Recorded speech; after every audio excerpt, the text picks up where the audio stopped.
been a long time. A long time. But it doesn't seem long enough for all the things I can remember. From what you've told me, this man gives one a lot of things to remember him by. Look at that gate. Larger than life, huh? That's him all over. You're sure you're not exaggerating? Darling, it's possible to live so much in the past that finally it affects one's judgment.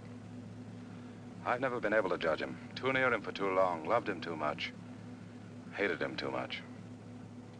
You mustn't feel this way. He's only a man. Yes, but a man who can twist you and warp you. I'm glad I'm rid of him. But you're not. You've never been rid of him. You've talked of no one else since we first met. Darling, you mustn't let him have such a hold on you.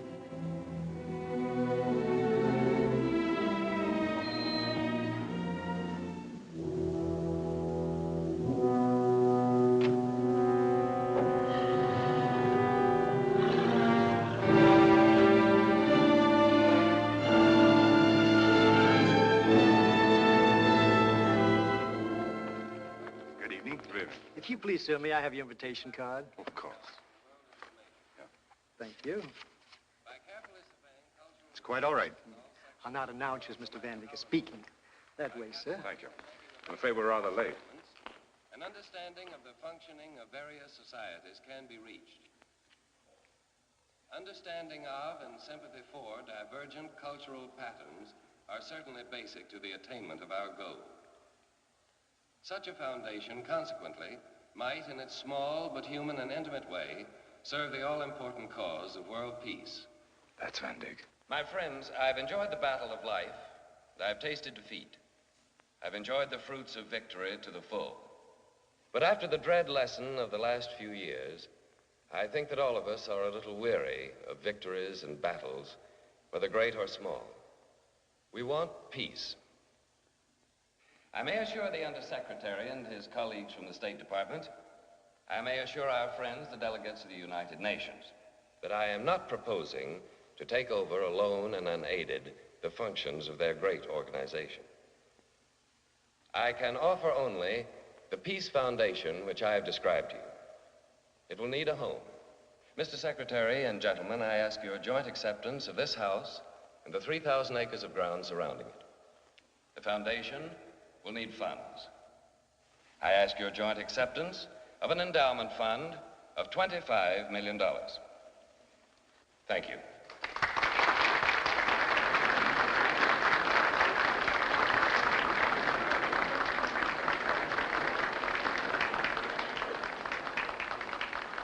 Impressed?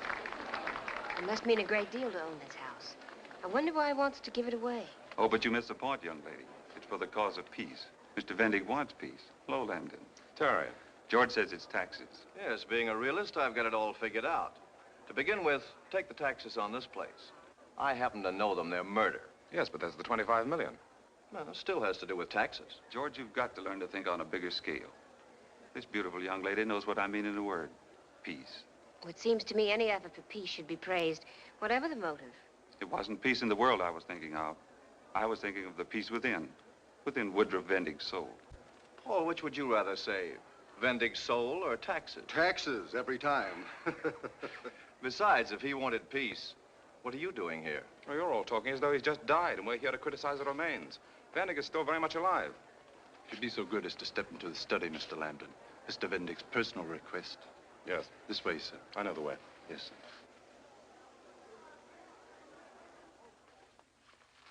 Those are the first businessmen I've ever met who are like what businessmen are supposed to be. George told you he was a realist.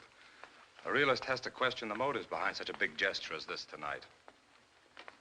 Why? Why not accept it for what it is? A man's hope for the future. Perhaps they know Vendig better. Possibly a man can change. I hope you're right. Because if you're not, there's a very grim future in store for this world. Vic, when a man believes in something, and it's a good thing, it's wonderful how his past can become his past. Really. Those men said Vendig wanted to save his soul. Perhaps he could, if he had your charity.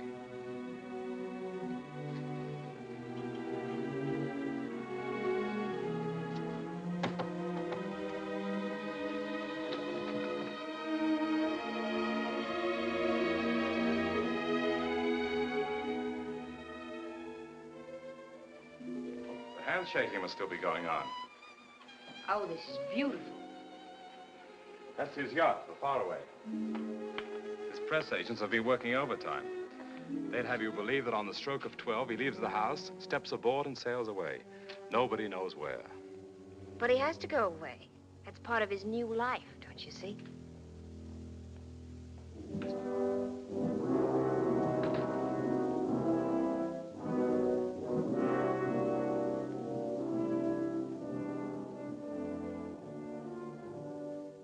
I thought you weren't coming.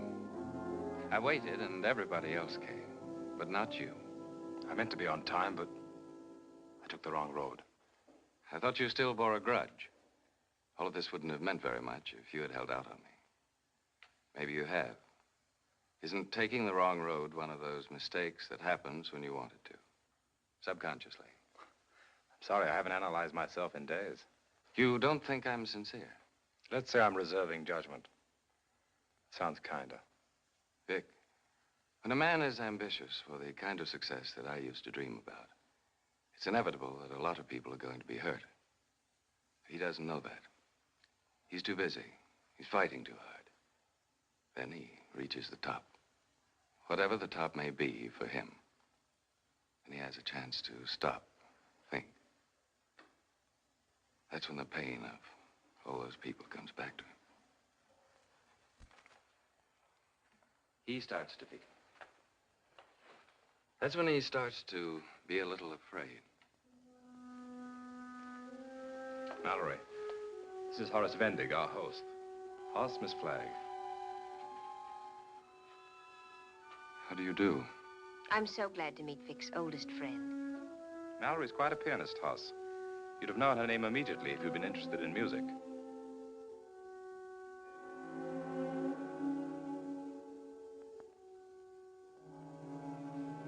What's the matter? Do you see a resemblance? She's like Martha. I know. Are you related to the Burnsides? There's no relationship with Martha, Hoss. In a way, I'm sorry. Vic has told me so many things about Martha Burnside.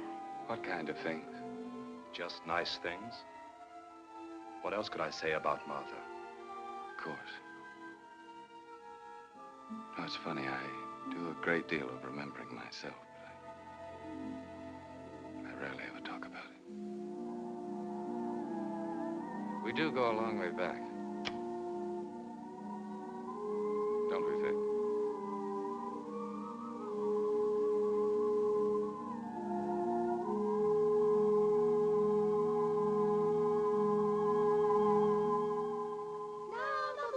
Shines tonight on pretty red wing. The breeze is sighing, the night bird's crying.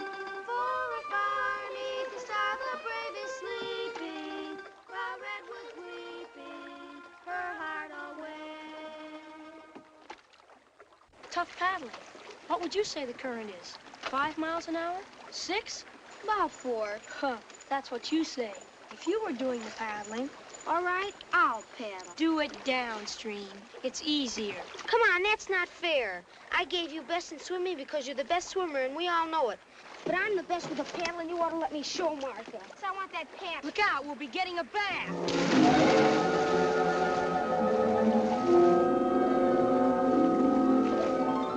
Help me! Help me! All right, Martha, I'll get you. Help me!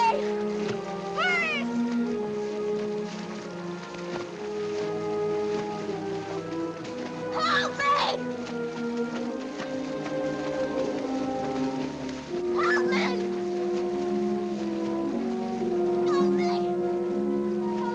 Help me!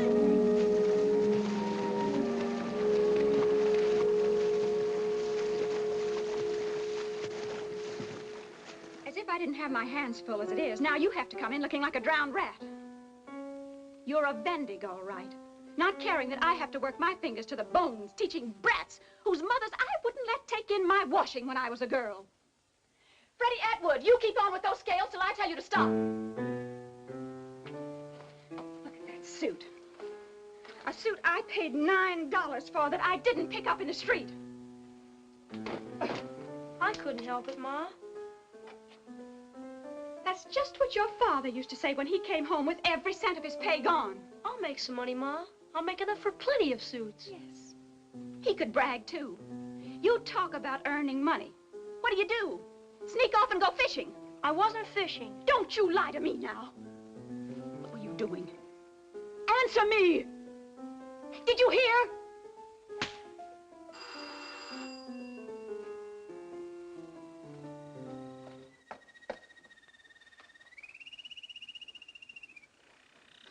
Ready? Is Horace all right, Mrs. Vendig? Horace? Why, yes, certainly. Thank heavens. Where is he? I must see him.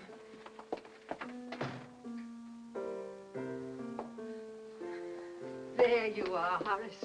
I'm so thankful. You brave, wonderful boy. It wasn't anything, Mrs. Burnside. What's all this? What's Horace done? Why didn't he tell you? My Martha would have drowned if Horace hadn't saved her. Why didn't you tell me this? You never gave me a chance. Well, I think he's a hero. I think you should be proud of him. I know that. I don't need anyone to tell me that, Mrs. Burnside. Just thanking him seems so little. Isn't there something you need, Horace? Something we can do for you? Nothing. Nothing at all.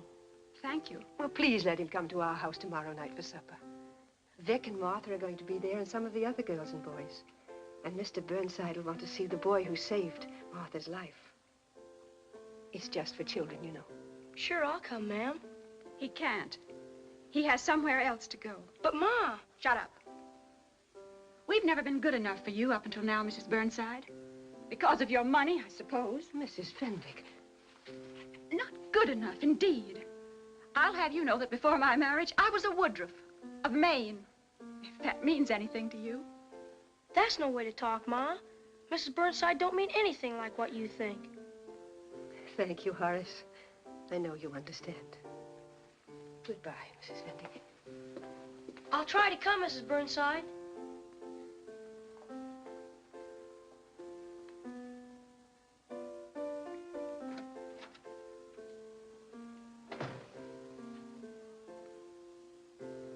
Horace, come here.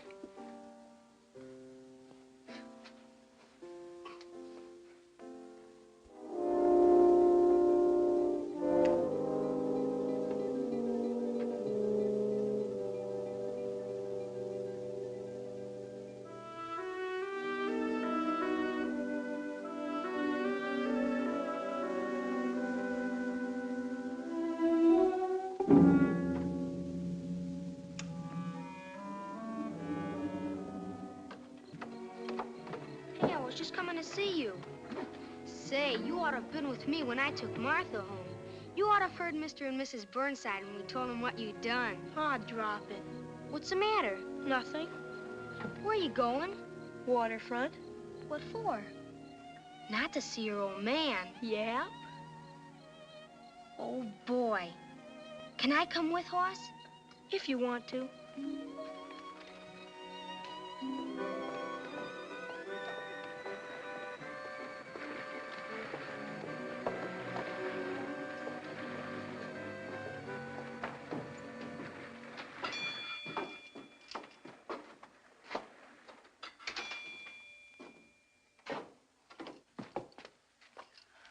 Hello, Miss Bella.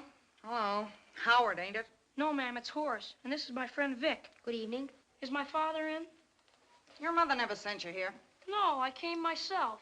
I thought she said you was never so much as to set eyes on your dad again. I got a right to see my own father. Well, he ain't in.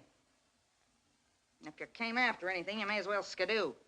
Take a look around, see the business we're doing.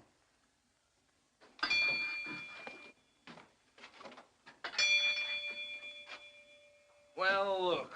Look who's here. Horace, my boy. Hi, Bella. By the time you got back, did you lose your shirt again? Never mind if I win or I lose.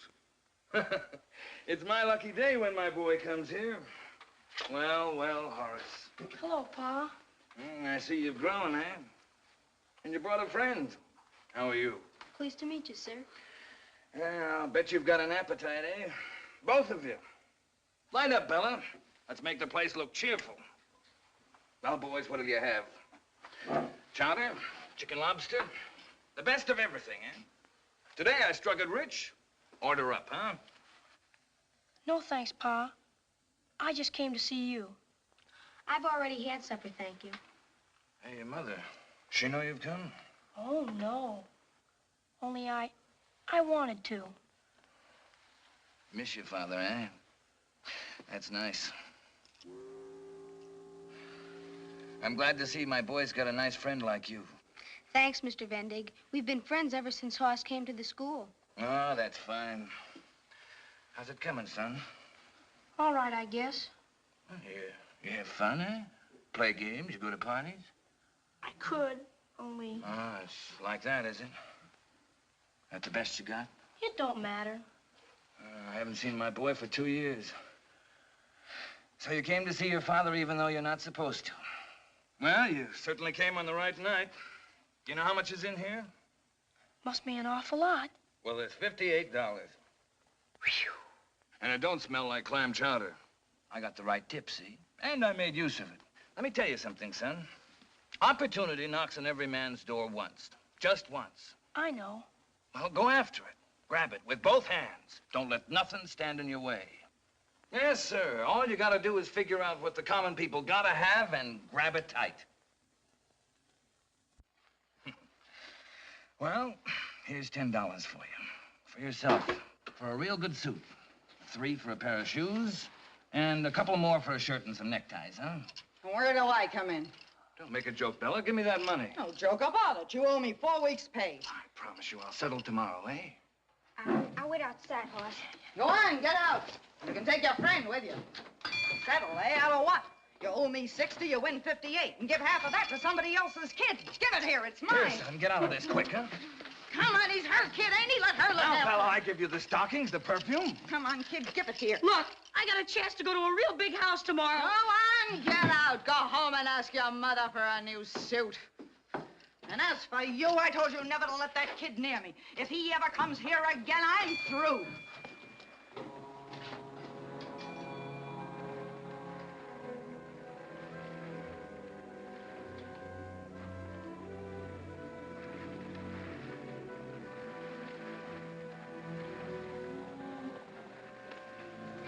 Better go home.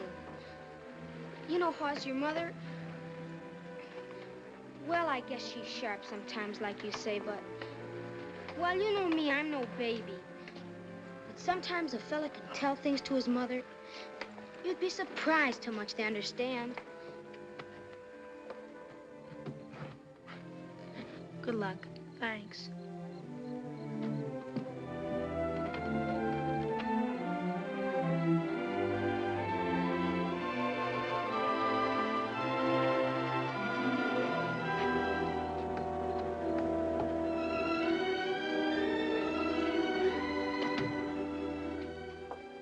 It's our last chance, Kate. Horace must not be allowed to stand in our way. I can't. And I won't, Arthur, because of the boy. If we could take him with us, Kate. But as they say, no children. If his worthless father could look out for him. If only he had some relation. It's cruel. Downright cruel. There. Don't cry. Oh, Alfred. Dear one.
What's wrong? Come in. No, ma'am. I can't.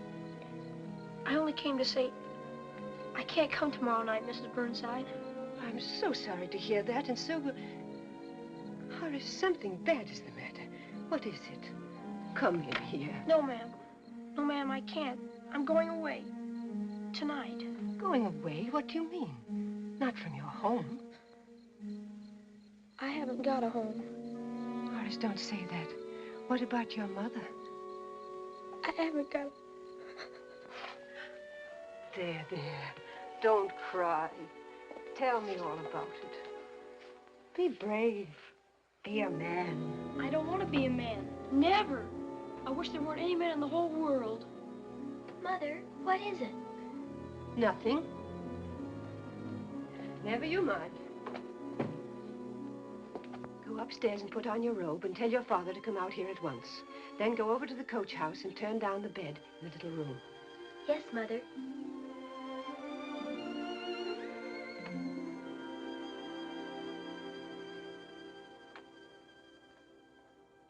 And Mother said this was to be your home.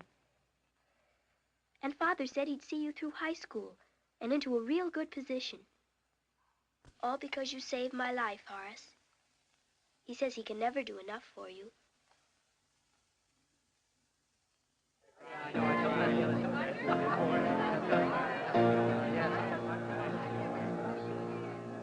As the backs go tearing by on the way to do or die, many sighs and many tears mingle with the harbor cheers as the backs go tearing by, making gain on steady gain. Echoes Bible's sweet refrain. Darkness going to win today, darkness sure to win today, as the backs go tearing by.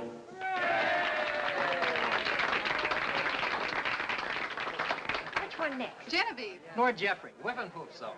Your choice. You're the birthday girl. Well, how about your card song, Mr. Burnside? Well, if you can play it, I can sing it. Well, clear your throat, because I know them all. The Colorado School of Mine. Well, I guess I asked for that one. Well, let's see. How about yours, Vendig? Well, the fact is... Horace is in business. Isn't there a class song for financiers? Harry, you've got the best voice of the lot. Why don't you sing Fair Harbor? Sure.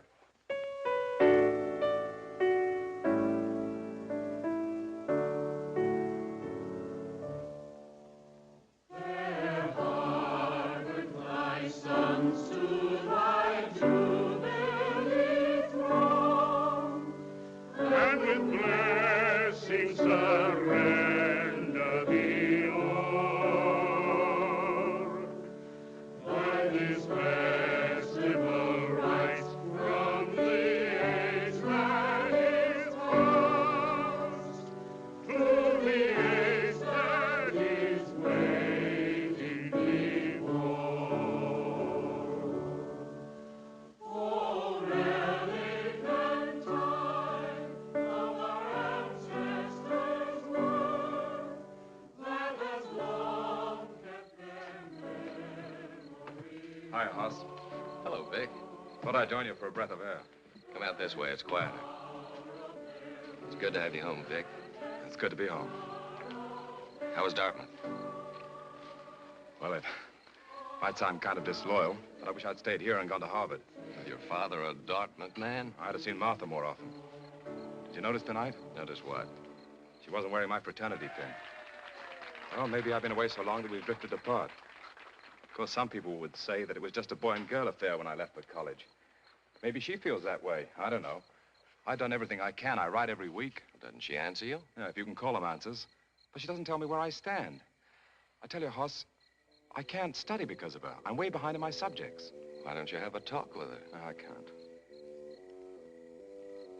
Hoss, you know her so well, living in the house all these years and growing up with her.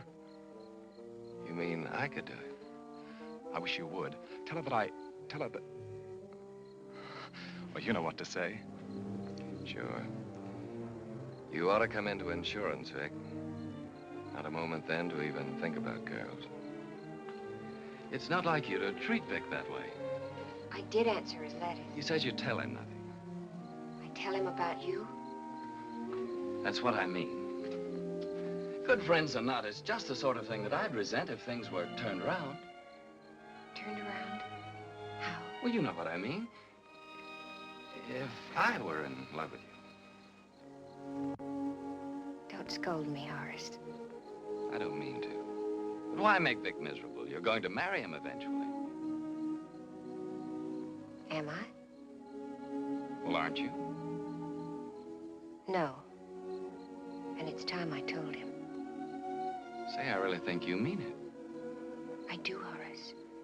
I mean it enough to go in right now and tell him. Well, what is it? What's come between you?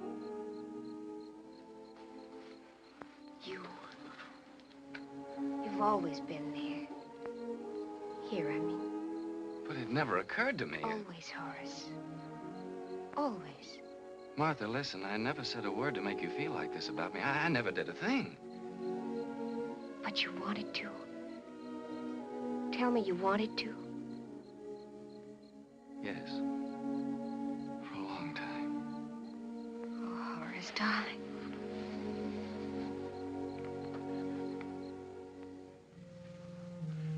And I was thinking of transferring to Harvard. Well, Hoss, it's a case of the best man wins. I guess you're it. Say you're happy for us, Vic. Promise me you'll see us often. Cross my heart.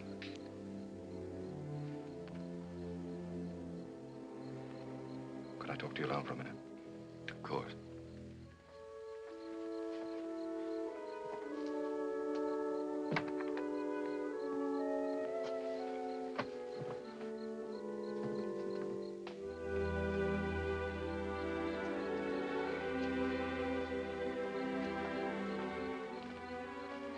Well, good luck to you, Hoss.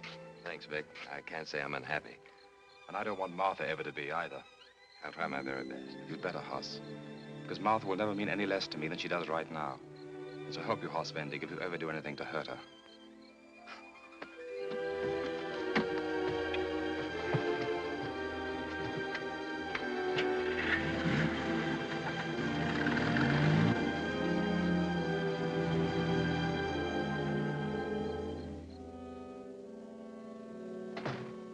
Horace? Yes, sir. I want a few words with you. Certainly, sir. In here.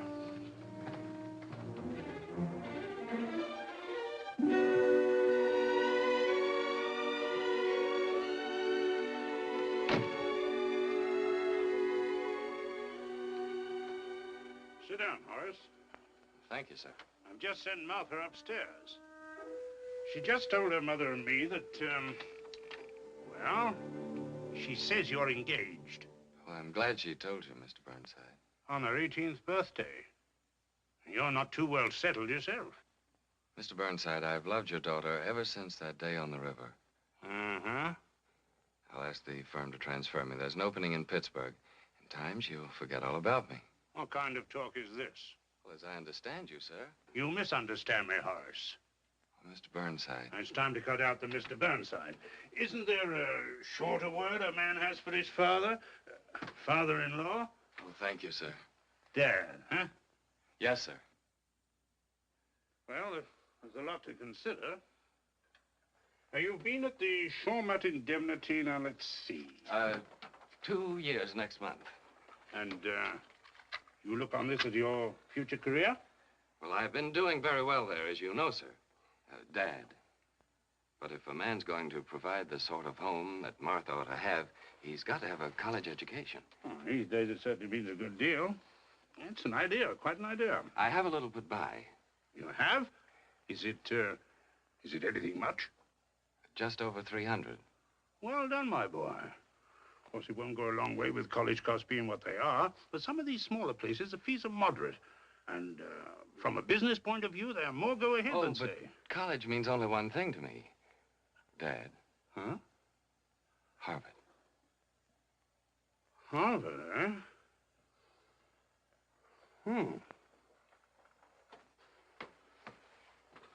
It's a good school. Oh, it's more than that, sir. It's a good investment. Can you get yourself entered this fall? You mean it? Well, if I could find an opening to work on the campus. Oh, no. I look on this as an investment, Horace. I'm not a wealthy man. I may have to have a little talk with my banker, but this is for you and Martha. And I want you to go through college on the same basis as Vic and Walter and the rest of them that were here tonight, and to come out ahead of them. But I'm 2 years behind. You'll catch up. You've got the brains. You've given me the kind of home I never had. I can't ever repay you. Not another word about it. Make your arrangements. You can keep your room on here until you get yourself settled at Cambridge. Martha, Florence. Ah, there you are. Well, Horace and I have come to a little understanding. Daddy, I'm so happy. Horace, don't build your house with keyholes. A man can't ever plan a surprise around here. Well, you have no surprises for me. Huh? Yeah. Spread up.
I wasn't asleep. I could see a light was on. It's 3 in the morning. I know. Come down.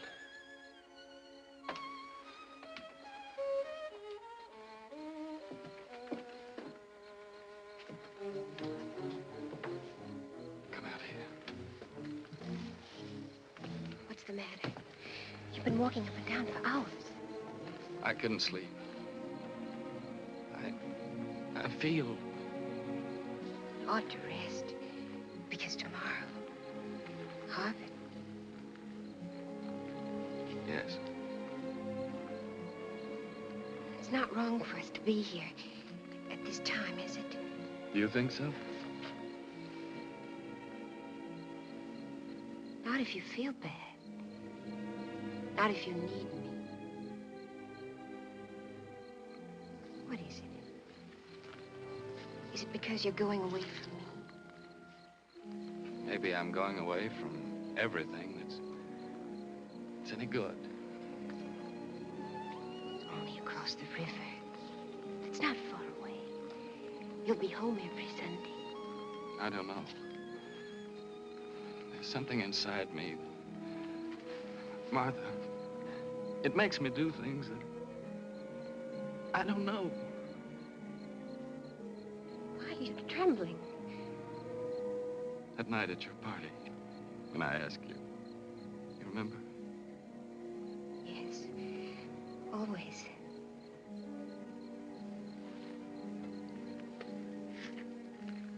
I didn't love you then. Maybe because you were Vic's girl. What other people have I want? Maybe I was thinking of Harvard. But I wasn't Vic's girl. I never was. Do you love me now? Oh, yes. Oh, yes. So much I'm scared.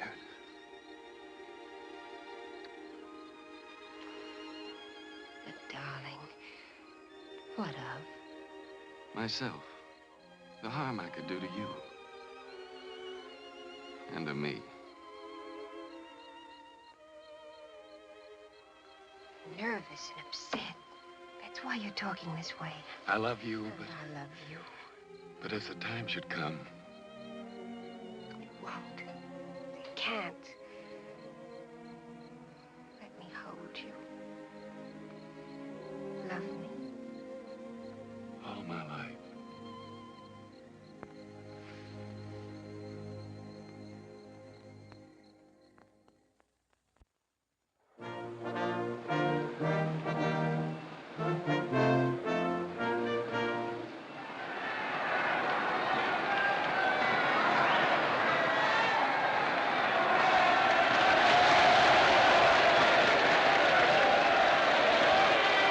Your attention, everybody. The last event on the program, the freestyle relay, will decide the winner of this meet.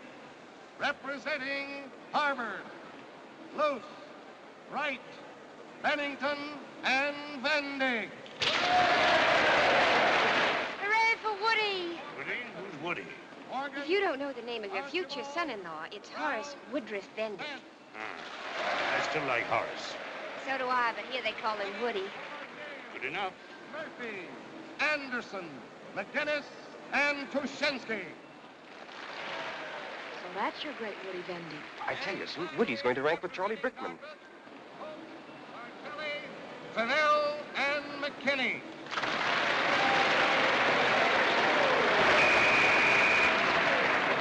On your marks, get set.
Well, you say?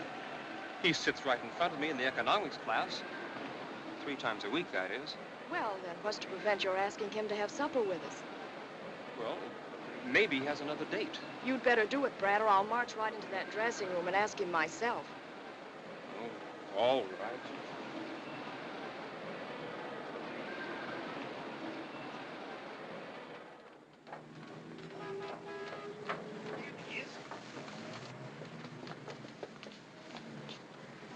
How'd you like our tea? You're our tea. Thanks. I'm sure the rest of the boys would appreciate that. Let's go to the Puritan for soda. You can have some hot chocolate and cake at home if you like. I'm afraid you'll have to run along without me. Oh. Why? Well, I promised to go over my economics notes with young Bradford Duane. He has a quiz coming up tomorrow. Young Brad Duane? He's the grandson of old Henry Bradford Duane, the Yes, shipping sir. man.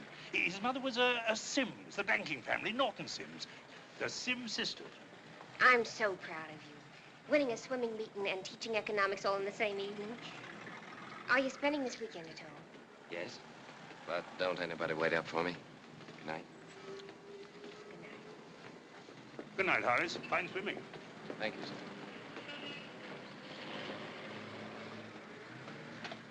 There you are, Woody. The car's right up the street. Oh, good. Susan, help Mr. Vendig to milk and sugar. Mr. Vendig likes lemon.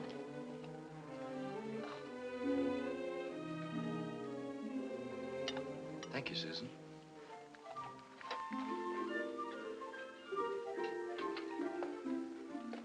Bad, eh? What? This. I told you it was going to be tough. But anyway, now we can ask you here instead of always having to go out. Once you've passed one of Mother's Thursday horrors, everything's official. Official? Yeah, you know what I mean. You're calling on Sue. Why haven't you brought him here before? Well, I didn't think. At least this one's a gentleman.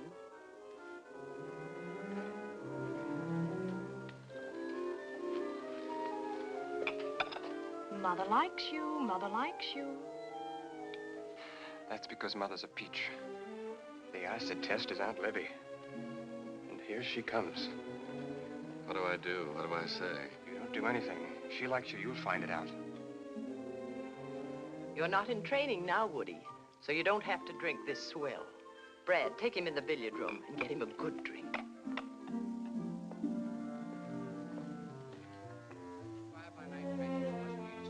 You've arrived, Mr. Vendig. Fundamental principles of sound economics. Rail, shipping, and steel, those three, the backbone of the country's economy. And that's precisely what I told Mr. Harding. Excuse me, Uncle Norton. This is Woody Vendig. He's at school with me. Vendig? Yes, sir. My uncle, Norton Sims. Mr. Sims? Mr. Bigelow, Mr. Prescott, Mr. Abbott, and Mr. Wiley. How do you do, sir? Yes, some of our clients, as I suppose some of yours, are interested in these recent aircraft issues. An interest I very firmly discourage. Well, personally, I wouldn't touch them. Too unstable. Liquidations, mergers. Yet I hear there's a house been organized to deal in airplane stocks exclusively. Oh, it's incredible. Financial suicide for them and a fraud perpetrated on their customers. Oh, but they're very responsible people, Mr. Sims. Latimer, Hilton, and Morrissey of Detroit. They've just underwritten a $4 million issue of Gleason biplane 5s at $10 par. Oh, that's Morris. No, just a moment. Go ahead, young man. The books were closed on Tuesday the 16th with the issue oversubscribed. And on the curb market today at closing, the stock was quoted at 12 1/8. Oh, maybe something in these flying machines. Keep me informed. Thinking of the brokerage business as a career? Well, that depends. Some of these new firms that are forcing their way onto the New York Exchange, I'd just as soon join a bookmaking concern. Bookmakers. That's it.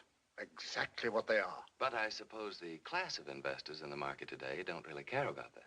So you've noticed that, too? Oh, yes, sir. Anybody with 10% of the price of a share on the curb market. Even my tailor. It'll be bootblacks next. Mr. Sims, I've learned a great deal in the last hour. Been a pleasure. Let me see. What's your name again? Vendig, sir. H. Woodruff Vendig. Woodruff, eh? My mother was a Woodruff from Maine. Banking people? No, sir. Fisheries and lumber. Oh, yes. Well, I mustn't detain you. Oh, well, just a moment. If you have a morning this week, say any time after 10, I'd like you to come in for a talk. Oh, I'd like very much to, Mr. Sims. Good night, sir. Good night.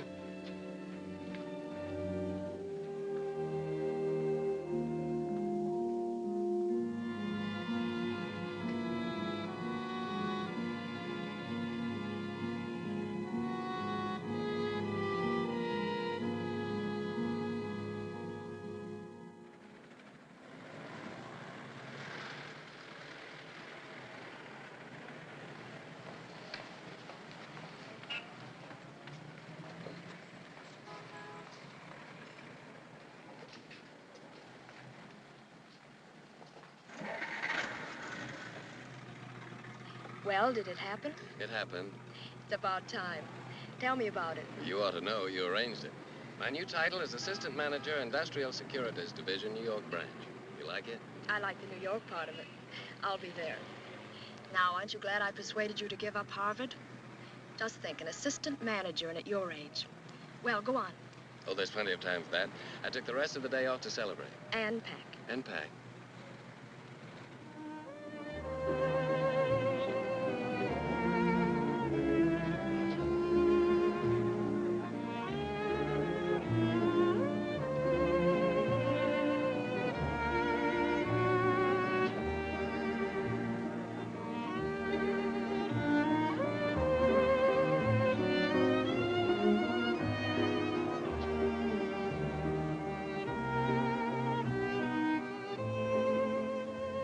So we're engaged.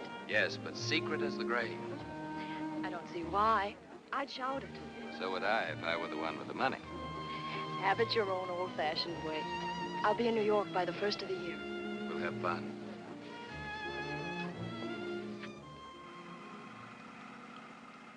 I'm sorry, but I have to say goodbye to these people. Is it really that important? Well, they've just been very good to me. I get jealous if you're even sentimental about other people. That's why I'm leaving Boston without any regrets. What about you? Is there anyone here you're going to miss? Here, take this next road to the right.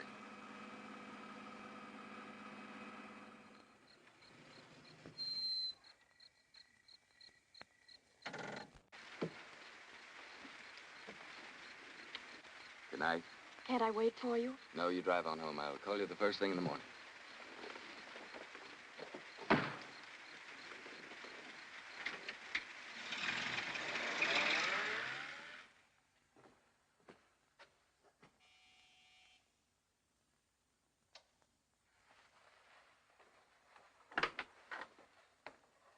Hello.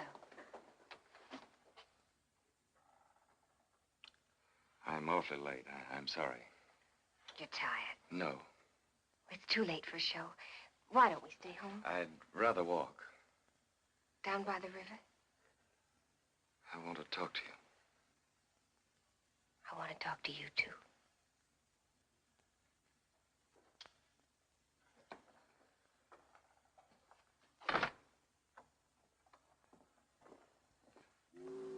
Anyway, they decided I deserved a boost, so they made me assistant manager of a bond department. Oh, Horace, that's wonderful. I had some news today, too. Only I'm not going around like an old grump. I'm happy about it. Martha, Darling, I'm telling you something. in a minute. Right now, you've got to listen to me. This job is in New York. Oh. Well, I like Boston better, but if I've got to tell you straight out. You won't be with me. Not if we're married. Don't they pay enough? They pay very well. But there I'll meet the right people. I'll begin to make deals on my own account. I'm going far, Martha. And fast. And alone. I can't be with you. Because you don't want me. I shall never want anybody else. But I can see the road I've got to travel. I can see where it leads. I can see the sacrifices I've got to make. And I'm the first of them? No. I am. You love me? You really love me, and yet you can turn your back on everything Yes, that we... I've got to. I haven't any choice. I've got to. I stole you from Vic. You might have been happy. I tried to tell you that I wasn't any good for you, but you wouldn't believe me.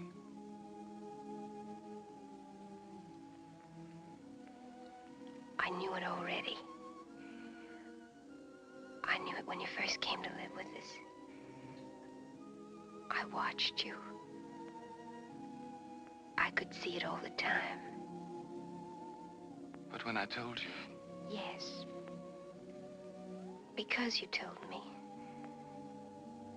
I hoped that by loving you and being close to you, like your wife, I hoped you'd change. But I suppose I wasn't a big enough person. Maybe I didn't love you enough. And now you hate me. When you can't help yourself. No. I can't hate you for that. Any more than if you told me you were terribly ill. Perhaps you are.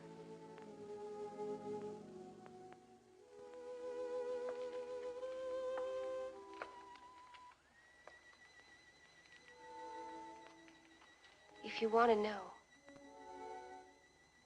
I love you. I shall always.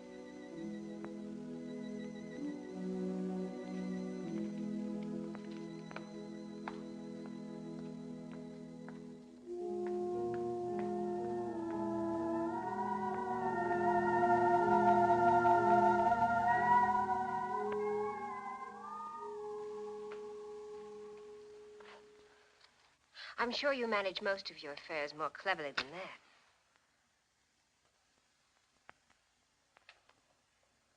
Thank you. You're very young. And very ambitious. And may I say that ambition is a high climb with no way of getting down. You may be right. I'll have to find out for myself. You might spare yourself a lot of bumps and bruises if you listen to Mr. Vendig. His philosophy today is that success doesn't mean a thing. You won't give way so much as an inch, will you, Vic? No, but that's your fault, Hoss. You've always handled me so easily that I've got my guard up. And let's face it, you haven't done anything but talk. But I have to talk to somebody, and you're the only one I can talk to. All my life, I've spent collecting things that I can't trust. Nothing that's part of me. Money I've made, it's no more than this house, and you saw how easily that was transferred. Tell me more about yourself. There's really not much. I work rather hard. As a matter of fact, most of my time is taken up by my music. All of it? There's not enough left to share, if that's what you're driving at. Surely you can't refuse your host the first dance. Please. Just this one.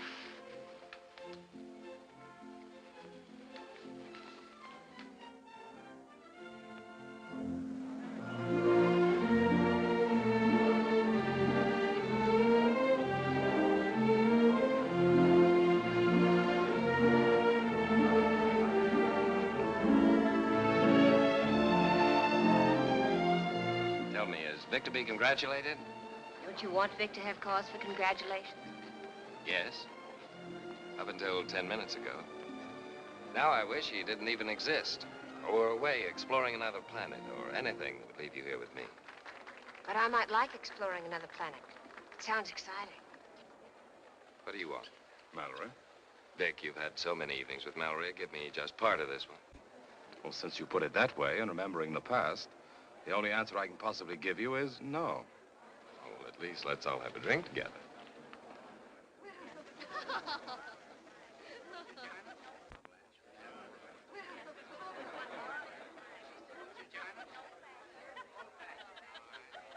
Old-fashioned martini.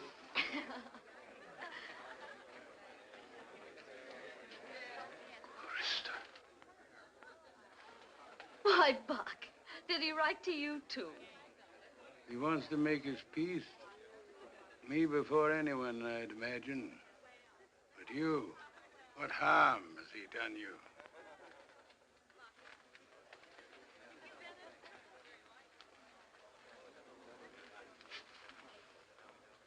You're coarse, Krista. Did he do that to you? Your hair was pure gold once. Now it looks like brass. Fool hairdresser of mine uses a hard rinse. Don't stare at me, Buck. You make me nervous. I remember the day. I don't want to remember any day. I came in here for a drink, and And you found a memory. What else are we here for? But to remember. Sit down. No, Buck.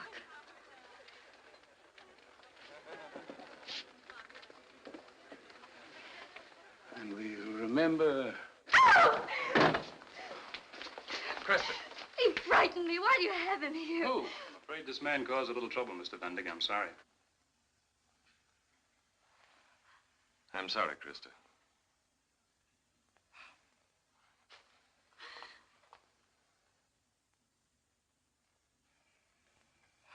There must be some fun here somewhere.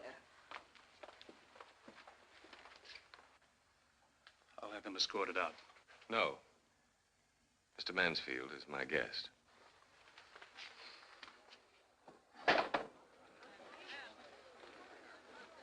I hope your presence here means that my letter was taken in the spirit in which I intended it. Means I came here to see if all this stuff was another of your confounded tricks. I'm old. Maybe you think I'm weak. Blind, too, like Samson, eh? But lo, he pressed his palms against the pillars of the temple. Say the word, Mr. Vendig. Tell this vermin to stand away from me. Lieutenant. Get me a drink. Charles, there's a bottle on your left.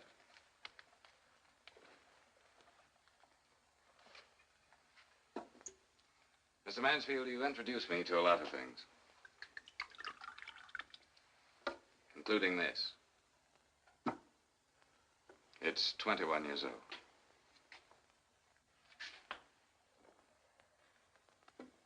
Sorry.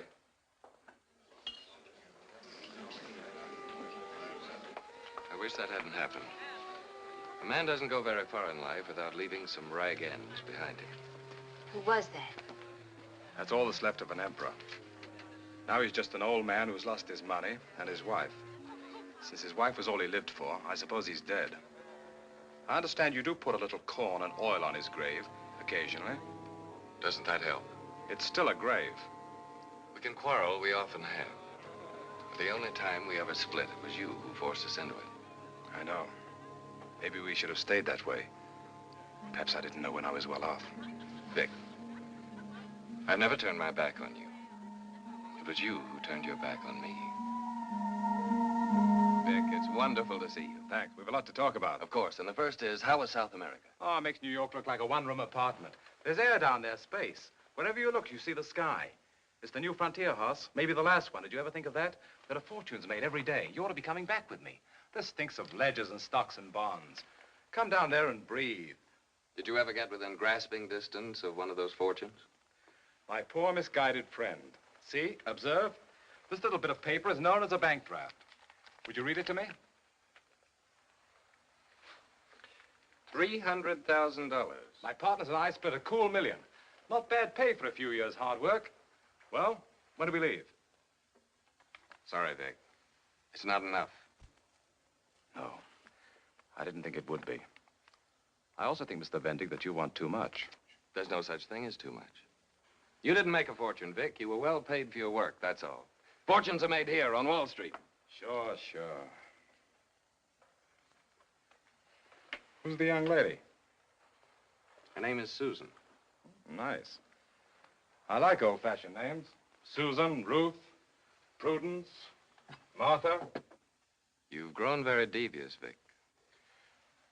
You're not being very straight from the shoulder yourself.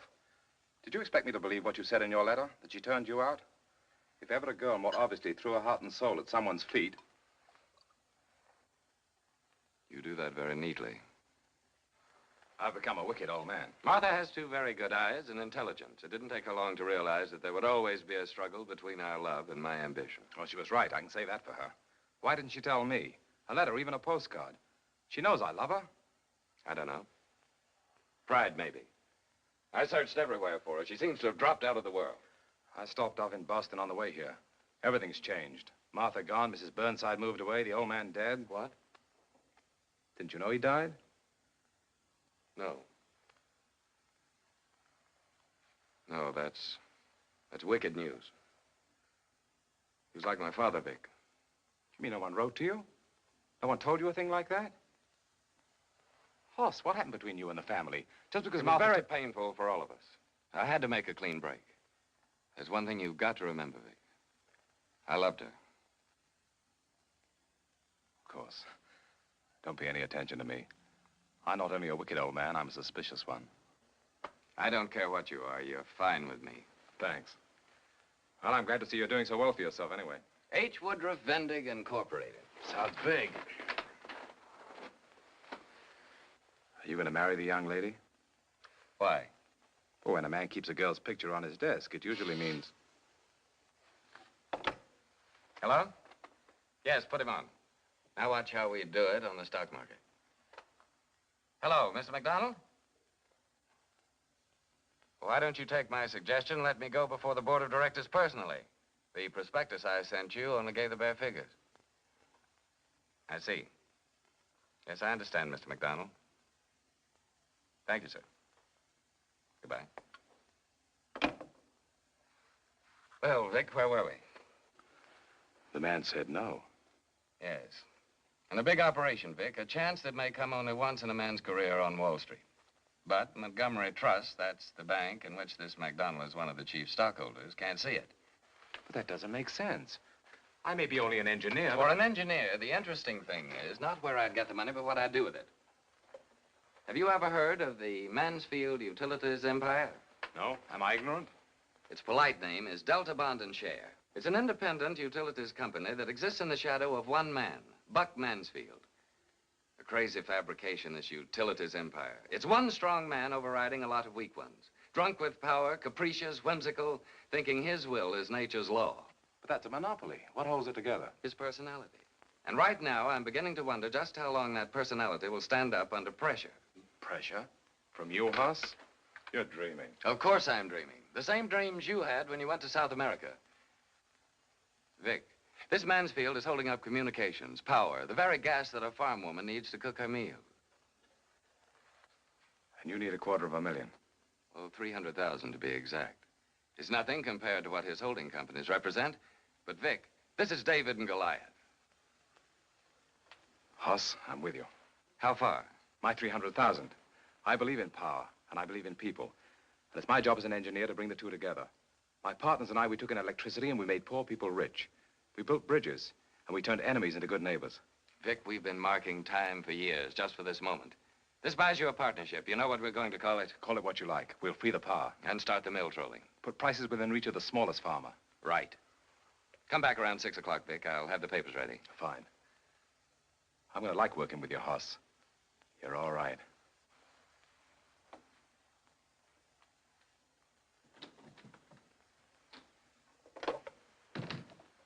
Get me Miss Duane. Hello, darling. Oh, exhilarated. Yes, New York is wonderful. Who? Bruce Endicott MacDonald. Certainly. You tell your young man there was a time when Mr. McDonald proposed to me on the 1st and the 15th of every month for 6 years. She knows him very well, darling. I want Aunt Libby to make a date for me with McDonald anyhow, anywhere. But it must be for tomorrow. And this is very important, darling, because it's going to decide when we'll get married.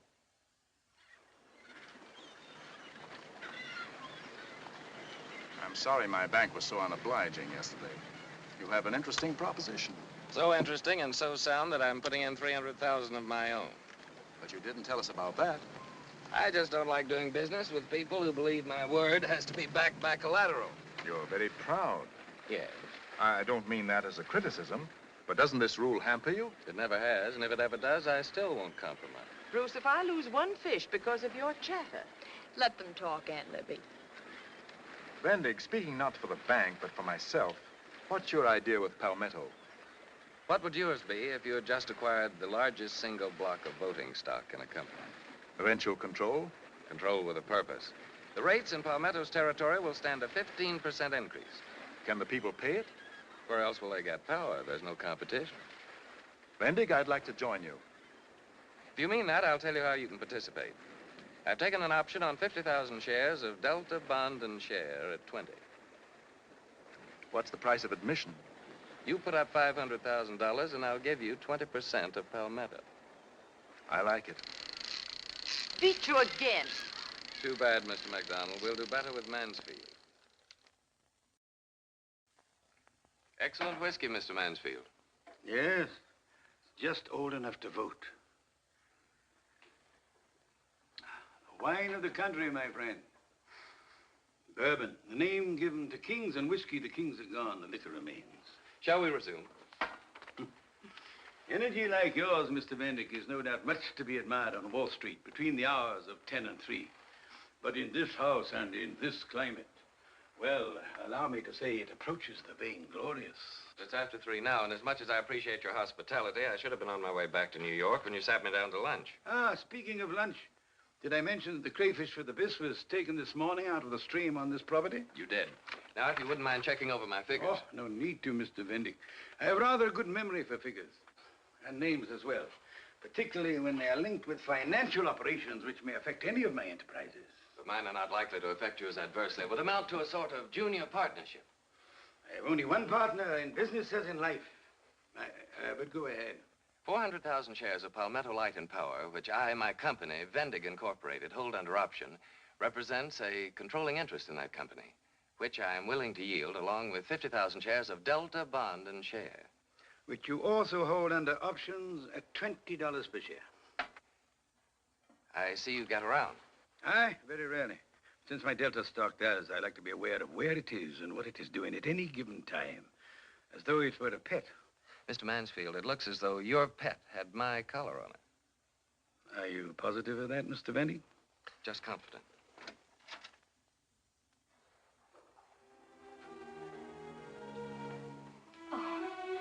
Oh, I'm so sorry, Buck, dear. I was going to show you my new frocks. Sorry? Why, darling? I'm delighted.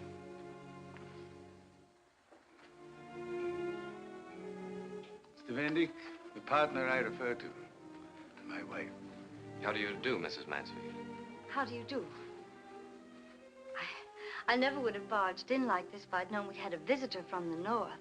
I'm very flattered. But Mrs. Mansfield has had the visitor since before lunch. Then we must both have you for dinner. You make us sound like cannibals. Mr. Vendig means to take an early train. Yes, I'm sorry. Please ask me again. I will, right now. Do stay for dinner, Mr. Vendig, please. I may suggest that as she represents another 48% of Delta stock, Krista can outroot you. If I may try your telephone again. Of course. You may have repaired the line by this time. Excuse me. How do you like this one, Buck? Darling, it's exquisite. I love to see your little feet.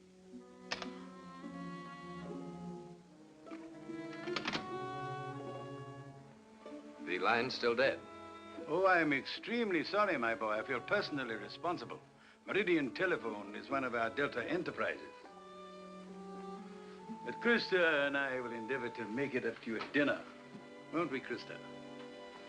Meanwhile, you've had a long journey. Perhaps you'd like to relax and freshen up a little. Philip will show you to a room. Thank you. Ring for anything you want. You're very kind.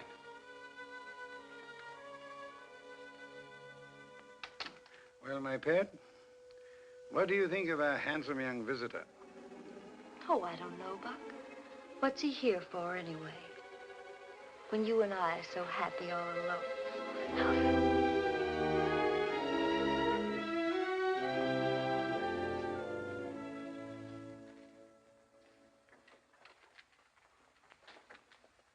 Are you married, Mr. Vendig? Not yet. Then I'm sure you must have the pick of all the beauties in the north. Oh, I'm afraid not.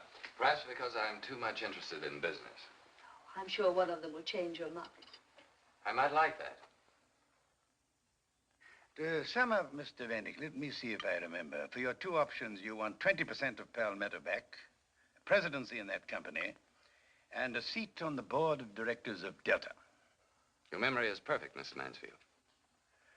And if I decline to yield, what grim alternative do Krista and I face? Poverty? Despair? The most I can threaten you is that you'll have some concern.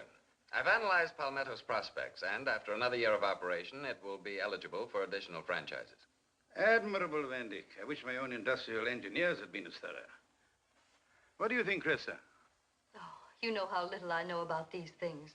I am prepared to make a counter offer, Vendig. Cash settlement for your options. My options cost me $800,000. You can go ahead from there. Ahead, Mr. Vendig, ahead. Oddly enough, I was retreating. I'm standing fast. My figure is $1.5 million. This is mine. 300,000. In full payment. That's wanton, Mr. Vendig, wanton. Besides, it's not yet yours, not until you endorse it. If I weren't your guest, Mr. Mansfield, I'd consider this an insult. But since I am, let me congratulate you on your sense of humor. I may not repeat the offer. I should hope not. $300,000, Vendig, is a lot of money to some people. Not to me. My nuisance value alone is higher than that. Your host, I will be glad to recall that it was you who used that term. I can't picture you as a nuisance, Mr. Vendig, under any circumstances.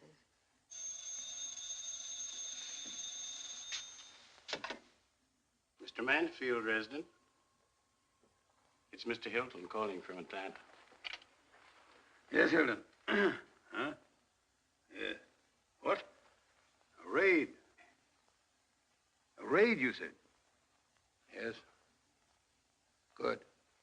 All this old business. Of course. And I wanted so much to talk to you about New York, Mr. Vendig. Yes. I go up there next week for shopping. Of course, there's nothing I'd like better. Good. Thank you, Hilton.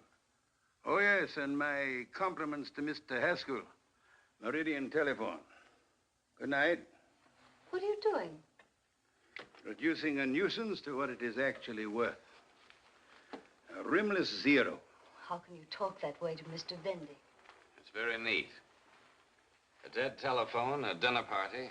I regret to tell you, Vendig, some southern pool of stock market gamblers have raided Palmetto stock and torn a few gaps in debtor as well. So you rigged more than the telephone. They've hammered Palmetto down to 2 and debtor to 16. You don't seriously mean to pick up your option $3 million on stock that has a market value of $1.6 million. I see I have a great deal to learn. Yes. This is an expensive academy you've come to for your first lesson. About you, I mean. May I use the telephone? Mr. Haskell arranged it that it operates only on incoming calls. Are the trains still running north, or did you rig that too? No. Roberts is waiting to take you to the station, where you must send a telegram of, let us say, condolence. Are you sure you don't own the telegraph company as well? Let me see. Oh, no, I don't. I made a present of that to Mrs. Mansfield. Remember, my boy, the next time you go hunting big game, don't use a cap pistol. Fetch up the heavy artillery, or try from ambush. Thank you. I'll remember that.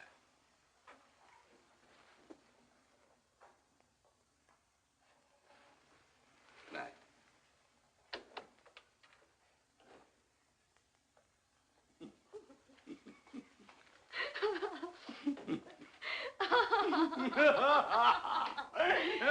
Oh, you're wonderful.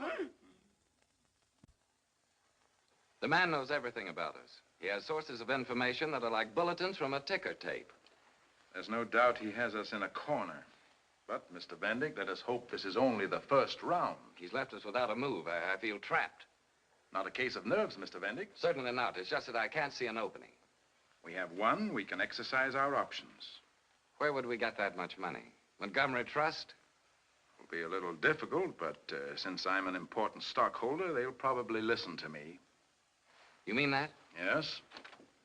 Mr. McDonald, there's only one way I can justify your confidence, and that is to bring off my part of the scheme. I have a couple of surprises for Mr. Mansfield, which should delight both you and the bank. You're going to be a smart operator, Vendig. How about another outing next week? I'd like that. Oh, I have a friend who's coming into town, and likely my time will be pretty much taken up, but I'll try. I'll give you a ring, Mr. McDonald.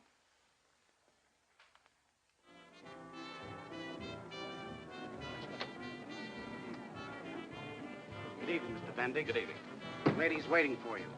Third table on the left. Thank you, Sam. Good evening, Mr. Vendig. Good evening. Good evening, darling. The usual? 2 champagne cocktails. Sorry I was so late. Keep you waiting long? A minute is too long. That's another thing I like about you. You make me feel so important. You are. So important, I can't wait to be with you always. Darling. It was a little difficult getting away this time. There have been too many of these shopping trips. Buck doesn't guess. No. It's just that he's so possessive. He wants me with him all the time. I don't blame you. I hate going home to him. I hate the thought that he might find out. Well, darling, you mustn't be afraid of him. I'm not afraid. I feel so guilty. But, darling, that's ridiculous. He can't hold on to you as though you were a piece of property he had bought. But I am. That's just it. I am. You're going to forget your whole life with him after we're married. Darling. I knew your strength from the first moment. That's what I hate. These speakeasies, this hiding in corners. So do I. But we have to go slowly. Darling, Buck's got me in such a tight spot. I know. McDonald has every cent he can raise behind me, but it's not enough. Buck keeps holding that stock down. We're overextended. I've been thinking about it for a long time. I can help. Hello, darling.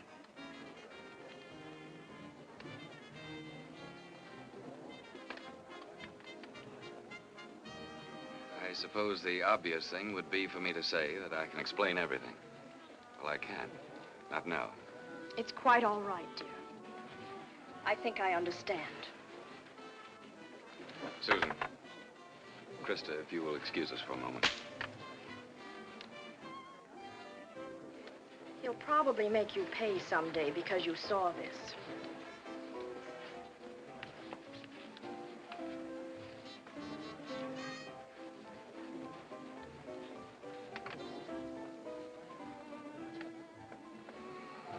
I imagine this is no time for clever remarks. It had to happen. I'm just sorry you were here. It doesn't matter, darling.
Krista.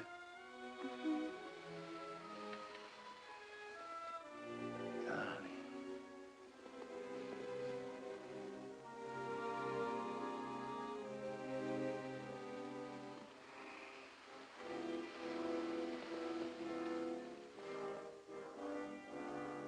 Oh. What's the matter? You're beautiful, Krista. Turn on the light. No, please. Turn it on, I want to get up. Why did you wake me when I was finally able to sleep? I'll have a headache until morning. Buck, sometimes you have utterly no consideration. Krista, darling. Please give me that negligee.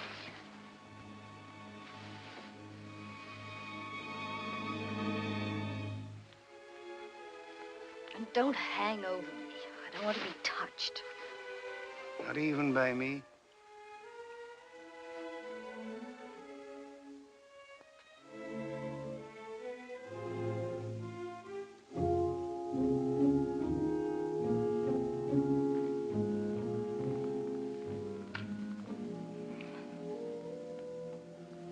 I'm sorry, Krista.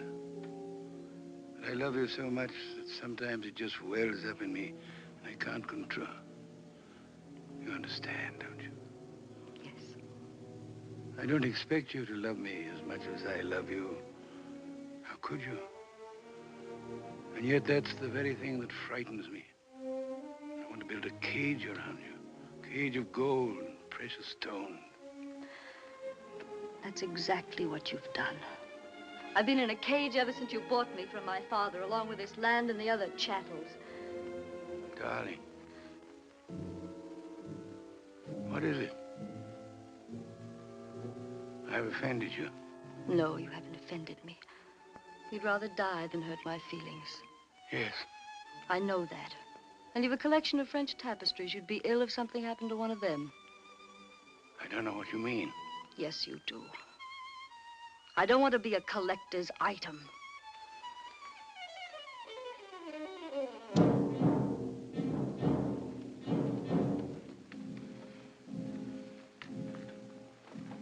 Darling.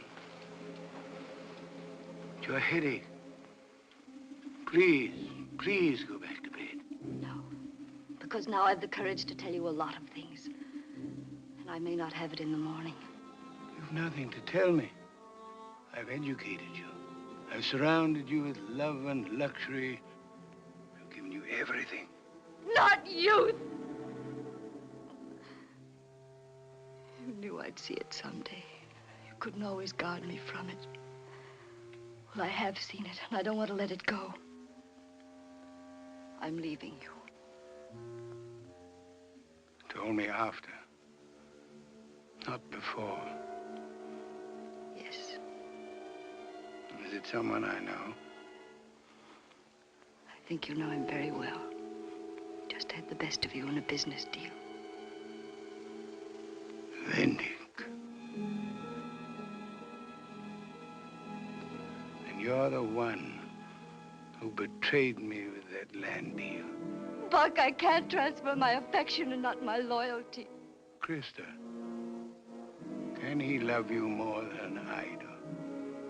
Can he give you more? He can give me youth, life, the things I've needed. Do you know what he's like?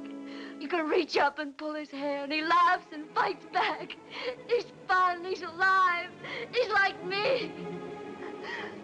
Do you think you could keep me now?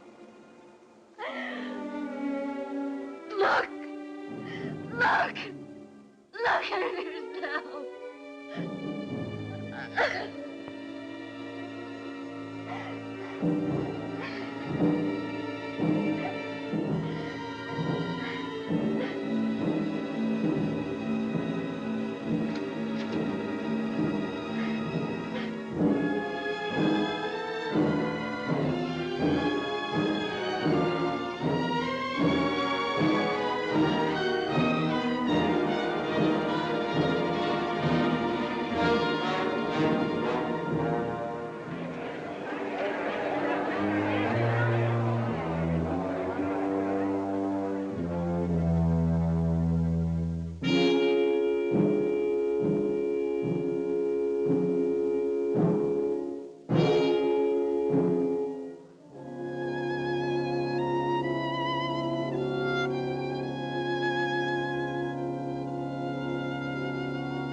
Find a virtuous woman.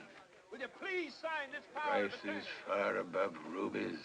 The heart of her husband trusteth in her.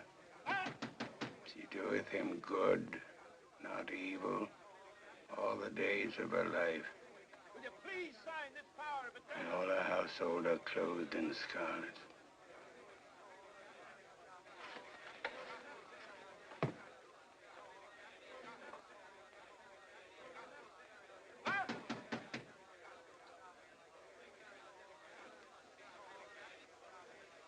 Wait! Wait! No. I want to get it seen. Let me first find out. Let me talk now. Let me talk to her. I want to go see that. Have the hounds dragged me down yet? How do we stand? If you sign over every control you have, you may yet save some of the board of directors. It's a little too late to save yourself. Here's the proof. Never mind. Touch of happiness in your voice is all the proof I need.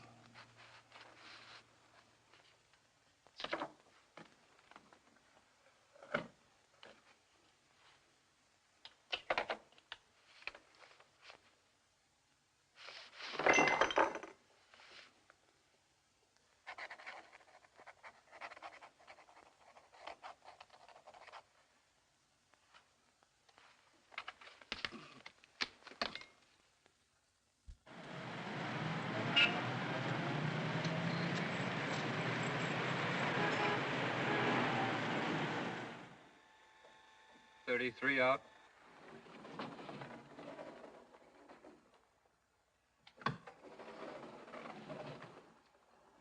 Well, hello. Hello, Krista. How is Paris? Friendly, Vic, very friendly. That must have been nice. 44 Vendig Incorporated. Your floor, Mr. Lambden. Thanks. A very warm sort of homecoming. So many thousands of people down at the pier to kiss me ashore, I couldn't find my own husband. He's quite preoccupied these days, Krista. The market's in a bad way. Be sure to be with him on Judgment Day, Vic. He'll need you to plead his case.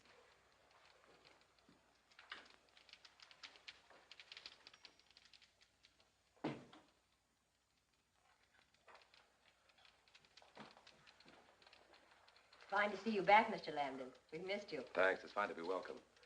I'll wait in my office till Mr. Vendig is free. Let me know, will you? Yes, sir. Mr. MacDonald, how are you, sir? Rather tired. Are you in town for another flying visit, Mr. Lambden? Yes, I got in late last night. I'm going to pull out again after I've had a few talks with Horace. I've spoken to him on the phone, but I haven't seen the old pirate in months. How is he? A pirate? Huh. I'm very serious, Mr. Lambden. I've been sitting here for 4 days waiting to see him. I think your partner is making me walk the plank. 4 days? And for 10 days prior to that, I called him repeatedly. He was either out or too busy to speak to me. Oh, there must be some mistake. Are you aware this is Mr. MacDonald of Montgomery Trust? Why wasn't he shown into Mr. Vendig? I'm sorry, Mr. Lambden. Mr. Vendig is extremely busy. He gave strict orders that... What's your trouble? What do you want to see him about? My bank needs a loan. $5 million or our depositors are wiped out. That bad? It's very simple. Too much of our resources were Dorchester's stock, sold to us before this panic, as part of Vendig's carefully prepared short-selling campaign. But he wouldn't do that, not to you. We can't even discuss that point. He's already done it. That's all my fault. I'm personally responsible for what's happened to us. I allowed my friendship toward him to blind me to his peculiar ethical code. Well, he'll see you now, or you're going to witness a head-on collision. Tell Mr. Vendig I've arrived. Yes? Mr. Lambden has arrived, sir. He wants to see you. Just a moment. Do you wish to carry this on in Vic's presence, or would you rather keep it private? Tell him to come in just about half a minute. Yes, sir. You've already told this to Vic. I could see it in his face. As a matter of fact, I haven't told him a word. Now, let's see. Where were we? Oh, yes. You were in Paris. That boy in Paris was nothing but a protege. He paints divinely. I thought of a very pretty speech of your own in which you said people with no creative talent ought to help those who have it. Krista, are you trying to appeal to my sense of humor? No, you never had one.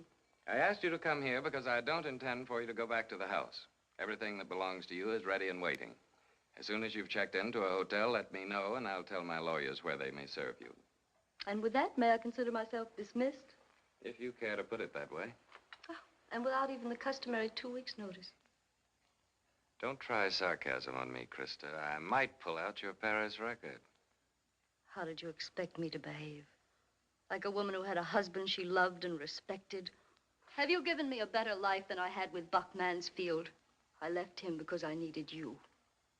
Wasn't it logical that I should leave you for the same reason? Quite. And you have.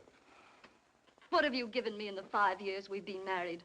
From the first moment you weren't kissing me, you were kissing 48% of Delta Bond and share. Vic, just as a matter of curiosity, and because I happen to like you, what do you think about our divorce? I'm sorry it had to happen. And you never said a word about it. Not even to Vic. You just had to lie about it, didn't you, darling? Poor thing. You can't help it.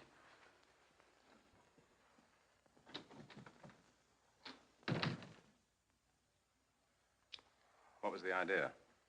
Why tell her how many people know the story? Yes, I suppose you're right. Well, she trapped me so easily, I feel like a fool. Was it very unpleasant? Naturally. Don't you think I have any feelings? I often wonder. Hoss, since when does MacDonald have to wait outside for 4 days? MacDonald. Now, wait a minute. Don't say his name as though it were something holy. He's a businessman who wants a tremendous loan. Which we can very well afford to give him. Not without collateral. Collateral? That's why I don't want to see him. What's the point? Hoss, I don't understand you. Everything in this office, almost every good thing in your life was made possible by MacDonald's faith in you personally. It wasn't based on collateral. He didn't ask for anything but your word. He made Vendig Incorporated. Oh, no. I did. No, it was MacDonald and Montgomery Trust. You went to him for help a dozen times, and each time he gave it to you freely, without question, without collateral. Now he's come to you. Vic, why don't you stick to building bridges? The man wants $5 million. Very well secured. His bank is basically sound unless he goes under. If he does, you'll take with him every small depositor on their books. Hoss, I don't know what you've got against him, but think of those people. I will when I retire. In the meantime, I'm thinking only of myself. All right. I won't talk to you as a friend, but as a partner. A silent one, Vic. Hoss, don't joke while MacDonald is suffering out there. It's vicious. What are you made of, anyway? I'm an adding machine. And as a result, you're so rich you can afford a conscience. Well, I'm not that rich. I still need a lot more. My job is to protect my interests and yours.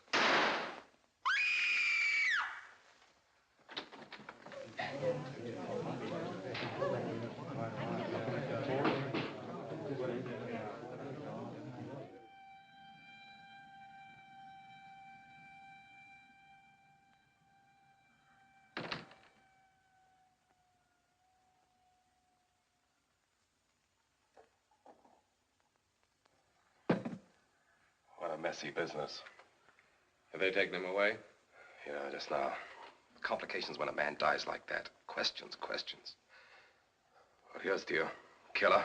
Cut it out. Why didn't you put that gun to his head? Didn't you pull the trigger? I saved this company $5 million hard-earned dollars. Doesn't the fact that the man shot himself prove anything to you? He was a weakling. That's why I couldn't help him without security. I can't drink your liquor. It chokes me. Everything about you chokes me. Why did you pull him down, Hoss? Why do you pull down everyone who gives you a hand? Don't be a fool. How much respect do you think I have for myself, watching you at work and letting you get away with it while I share in the profits? You are a realist, that's all. That's my department. Well, let me tell you something. I don't like the people in your department. I don't like what they do. I don't like what they do to me, so I'm getting out. Vic! I need you. You don't need anyone. You're the only friend I have. And I hate your insides.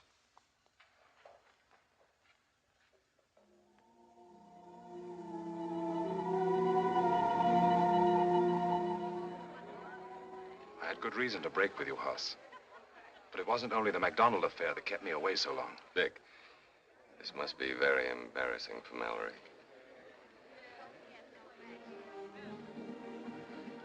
Will you dance with me, Mallory? Excuse me. Certainly.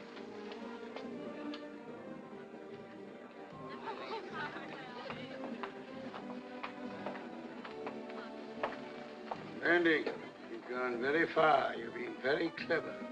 No cleverer than most men. But every time I saw something I wanted, I did say to myself, this I must have. Yes, I underestimated you, Vendig. You know, that's the first tactical error I'd ever made. I'm sorry it had to happen. But I'm sorry, too. Shall we change places again?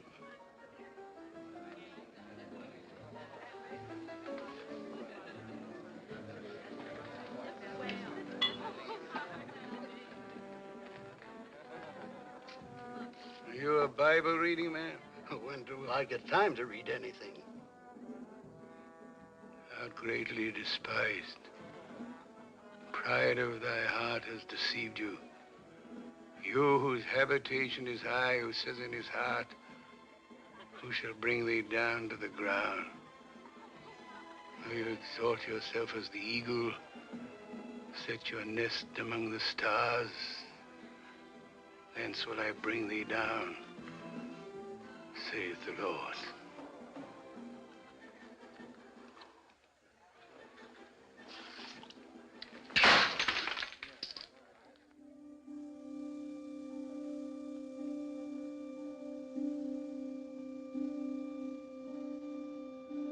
Mallory.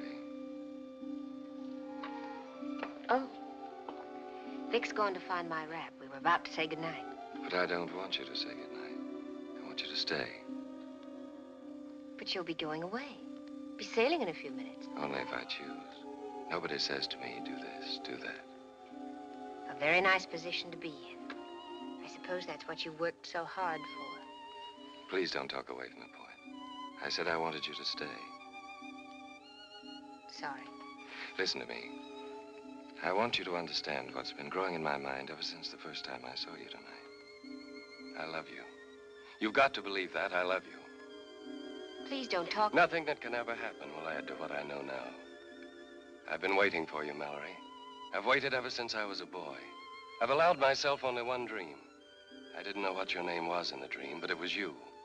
If you'll believe that, Mallory, we'll have a life ahead of us that's beyond dreaming. I think you do love me. I think you do. Say it, Mallory, and come away with me. Mallory, it's time we left here. Most of the other guests have gone. Stop interfering. This is none of your business. Don't be a fool. This is my business. That makes it unpleasant, but it doesn't change things for me. I know. It never did. Your baggage is ready, Mr. Vendig. And the few papers you wanted. I'll go out in the small launch. Open the library safe, and I'll be there in 5 minutes. We haven't much time, Mallory. All right, Vic. You see, I won't be with you. No. I don't see anything.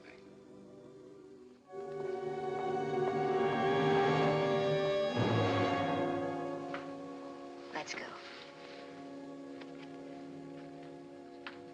The car's that way. I know. We're going to the pier. Why? I want to see him again. I want you to see him again. But we've seen him. We've looked at him for hours. That's enough. Vic, I don't know what you're afraid of. I'm afraid of losing you. And don't tell me I never had you to lose. I had. And he's not going to spoil it for me.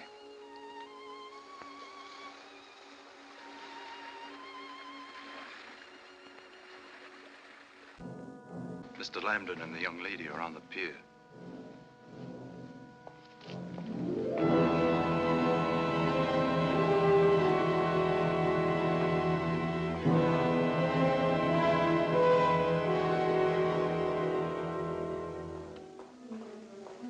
He spoils everything he touches.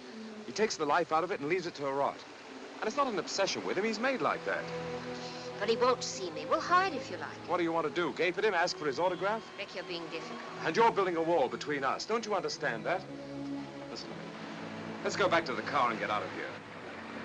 No. Mallory. Vic, dear, now I can't because you're so afraid. I've got to show you that you're wrong. He has no real hold on me any more than he has on you. And if I'm right? You shouldn't want to keep me back. I knew I wasn't mistaken. I thought this is the way you'd go. Just as you are. Don't make any plans, Hoss. We came down to see you off. That's all. I asked you to stop interfering. You asked me to do a lot of things. For one thing, to forgive you. What did you think that would do? Change your nature? Get off this pier and off my property. You're in the way. Everything fits. Your whole pattern, your approach, the way you dislike people, the way you trample on them and justify the rottenest things a man can do.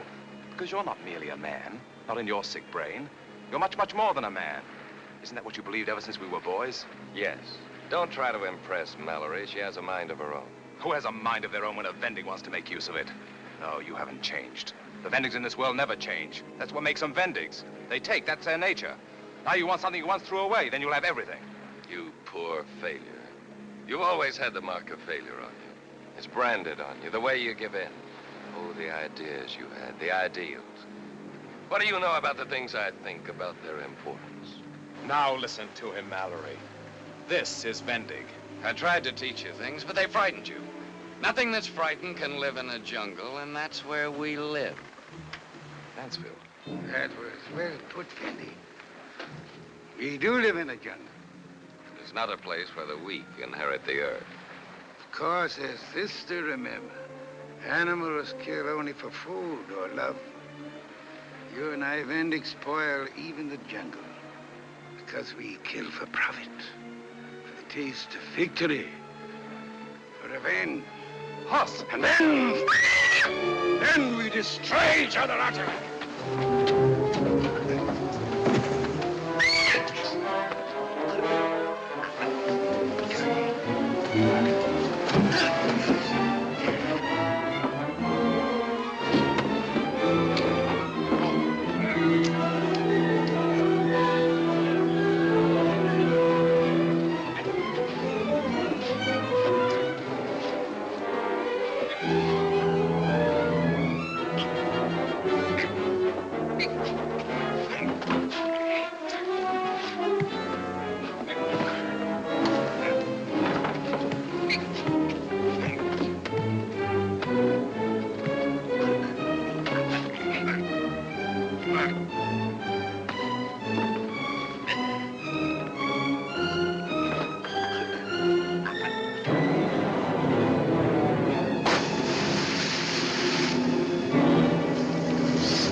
Vic, he wasn't a man.